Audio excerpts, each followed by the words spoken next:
el ejercicio número 4. ¿Qué decía el ejercicio número 4? A ver, léanos por favor el ejercicio número 4. La aceleración de una canica en cierto fluido es proporcional a su velocidad al cuadrado. Muy bien. Está dado por A igual a -3 b al cuadrado. Esta es información de que una canica, ¿verdad?, experimenta una aceleración y que ésta tiene una dependencia con la rapidez al cuadrado. ¿Qué más? Si la canica entra al fluido con una velocidad de 1.5 metros por segundo. Entonces, imaginémonos que tenemos, por decir algo, un recipiente cilíndrico. Y en este recipiente cilíndrico tenemos un líquido viscoso, digamos, ¿no? Este es un líquido viscoso. Entonces, es una canica que se la libera, se la suelta, y que cuando ingresa al líquido, aquí ya, en esta posición tiene una rapidez inicial, ¿no? Eso es lo que dice el problema. ¿De cuánto? 1.5 metros por segundo. ¿Qué más dice la información del problema? ¿Cuánto tiempo transcurrirá para que la velocidad de la canica se reduzca a la mitad de su valor inicial? Entonces pensamos que a medida que se introduzca por el líquido viscoso, ¿verdad?, esta va perdiendo velocidad. Ya cuando llega a un momento dado, es decir, esto es a t igual 0, y aquí va a haber un tiempo que no sabemos en qué momento la canica tiene una rapidez de ¿cuánto? De la mitad, dice el problema, ¿no? Vale la mitad. ¿Cómo resolvemos este problema? Ustedes en el taller que hicieron, trabajaron el concepto de aceleración. ¿Y cómo analizaron la aceleración? La primera derivada de la velocidad con respecto al tiempo, por definición, es la aceleración de la partícula.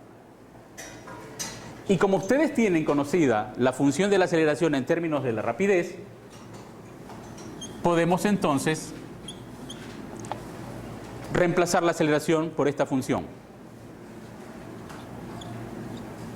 3b cuadrado. Ahora bien, si nosotros pretendemos resolver este problema cinemático a partir del cálculo diferencial o integral, el que sea apropiado, yo tengo entonces que identificar las variables de integración, velocidad y tiempo, hay dos. Y por lo tanto agruparlas o reagruparlas. ¿Cómo las reagrupo? Pasando, por ejemplo, al lado izquierdo, la variable rapidez, ¿no es cierto?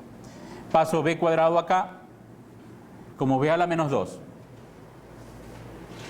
Y en el lado derecho, ¿qué escribo? Menos 3 y el diferencial del tiempo. Entonces, fíjense, he reagrupado las variables, velocidad y tiempo, y estoy listo para proceder a integrar. Entonces, cuando ustedes evalúan la integración, tienen que definir los límites de integración. ¿Cuáles son esos límites de integración? Yo tengo una condición. Cuando entra al fluido, a t igual 0, este tiene una velocidad inicial. Entonces yo coloco aquí, para t igual 0, este tiene una velocidad inicial. Si prefiere le pone los números, o si no lo deja literalmente como parámetros, v sub 0. ¿Qué más? Cuando ya la canica ha ingresado al fluido y ha recorrido un tiempo t, ¿verdad? Un tiempo t. Esta tiene una velocidad menor que la inicial, que es justamente la mitad. Y ese es el límite superior. 1/2 de v sub 0. Una vez definida entonces la integración, procedemos a integrar. A ver, díganme ustedes, usted, ayúdeme. ¿Cuál sería la integración de la integral b a la menos 2 sobre db? Sería b menos... Acordémonos, para la integración el exponente se suma 1, ¿verdad? Para la derivación es que se resta. Ya, entonces sumo 1. Me queda entonces Menos 2 más 1. Menos 1. ¿Cuál es el siguiente paso? Dividimos para este valor. Eso significa multiplicar por menos 1, ¿verdad? ¿Estamos claros? Y luego colocamos los límites inferior y superior. A ver, vamos con el lado derecho. Usted, ayúdenos entonces, ¿cuál sería el resultado de la segunda integral? Menos 3t. Ya una vez ha evaluado, ¿no? Porque sería de 0 a t, pero este se anula, ¿no es cierto? Entonces queda menos 3t. Pero esto de aquí todavía se puede tratar, porque yo tengo menos y menos, se haría más. Entonces, ¿qué me tocaría? Colocar 1 sobre b entre b sub 0 y 1 medio de b sub 0 igual a 3 veces t. ¿Qué hice? Multiplicar por menos 1 a toda la ecuación para ser positivo. Segundo, b a la menos 1 lo expresé como 1 sobre b. Eso es lo que hice. ¿Estamos claros? Ya. Y ahora me toca evaluar. Evalúo siempre el límite superior. Sería 1 sobre 1 medio de b sub 0, ¿verdad? Menos 1 sobre el límite inferior, b sub 0, igual a 3t. Resolvamos lo que está a la izquierda. ¿Cuánto nos da?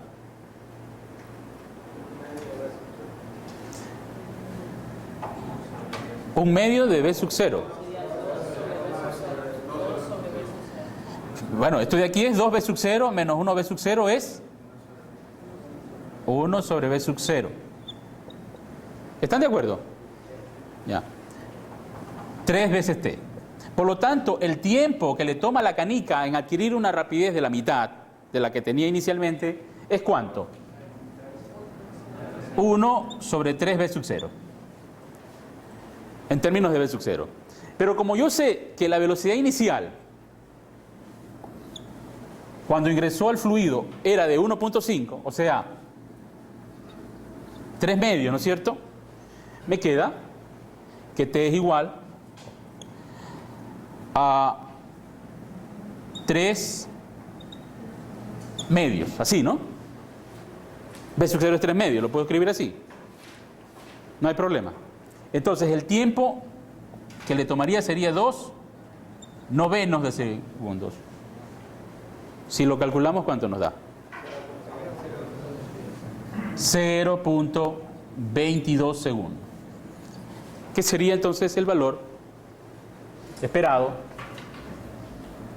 para observar que la canica le toma 0.22 segundos hasta llegar a un punto donde la velocidad es la mitad de la que tenía al inicio? Eso era, ¿verdad? La clase de hoy, como se dijo, es a revisar el análisis de movimientos bidimensionales.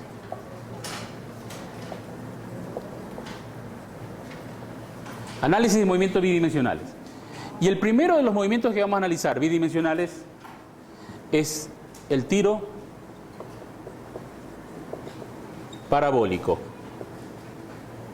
A ver,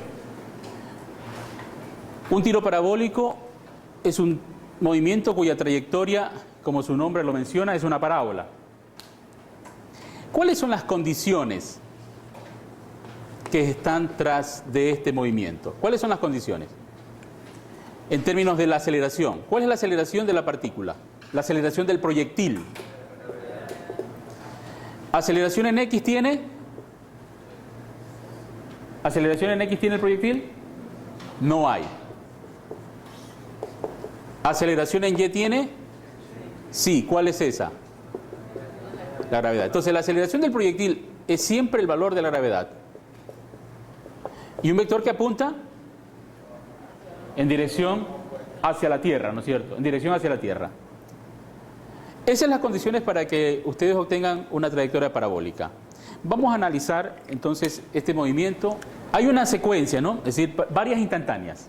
Si este proyectil fue lanzado con una rapidez v sub 0 y un ángulo de elevación alfa, entonces tiene dos componentes, x y y, sus velocidades iniciales. Entonces, en un primer instante, la velocidad instantánea, note, siempre es la tangente a la trayectoria. Ese vector se coloca tangente. Y su componente en x no ha variado, pero su componente en y ha disminuido. ¿Por qué ha disminuido? Porque lo ha afectado la aceleración. ¿Y por qué lo ha afectado la aceleración?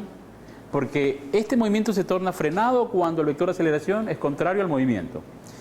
Entonces, si nosotros visualizamos la aceleración, siempre está apuntando hacia abajo. Y la componente de la velocidad inicial está hacia arriba. Siempre que estos vectores sean opuestos, se produce un movimiento frenado. Como consecuencia, ¿qué le va a pasar al módulo de la velocidad? Va a disminuir. Eso es lo que provoca la reducción de este vector hasta hacerse cero. ¿Y dónde es cero? En el vértice de la parábola, ¿no es cierto? Pero sin embargo, el proyectil tiene una velocidad, porque la velocidad del proyectil, ¿cuál es la velocidad del proyectil? Es decir, yo estoy en este punto. La velocidad total es tangente, pero este proyectil tiene velocidad en x y velocidad en y. Si a ustedes les preguntan la velocidad del proyectil, ¿qué responden? La velocidad del proyectil es la velocidad en x más la velocidad en y. Entonces acuérdese, si usted está analizando movimientos, depende de las dimensiones. Si usted está en un movimiento bidimensional y habla de velocidad, usted debe observar si hay dos componentes de velocidad. Si usted está analizando la aceleración, debe analizar si la aceleración tiene dos componentes. Para el caso del tiro parabólico, por las condiciones decimos que la aceleración es constante y la gravedad solamente tiene componente en y, no hay en x. Vamos a ver más adelante qué sucede si existiese esta componente en x. Obviamente ya dejaría de ser trayectoria parabólica. Bien, entonces esta gráfica muestra que en este punto la velocidad no es cero. Lo que es cero es la componente en y. Pero en x es constante. ¿Y por qué es constante? Porque no hay aceleración. Cuando un proyectil tiene aceleración cero, su velocidad es constante. Recordamos entonces eso, ¿verdad? Veamos.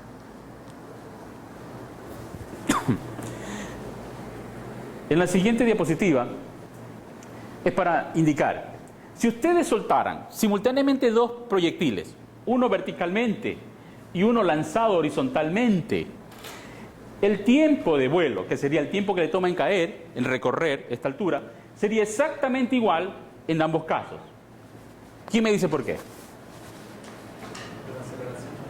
Porque la aceleración es la misma en ambos proyectiles. Es decir, esta partícula que cae libremente, verticalmente, su aceleración es en y. Y este que tiene un movimiento bidimensional, también la aceleración es la misma. Porque no hay aceleración en x. Si tuviéramos tiempos de caída distintas, si por ejemplo aquí lo afectara el aire, por ejemplo, ¿no es cierto? O se lo acelerara en x, entonces ahí los tiempos de caída serían diferentes. Porque uno tiende a pensar que si este se lo suelta y este se lo lanza, uno pensaría que uno de los dos llega primero. Pero no es así. Ambos tienen la misma aceleración. ¿Cuál? La gravedad.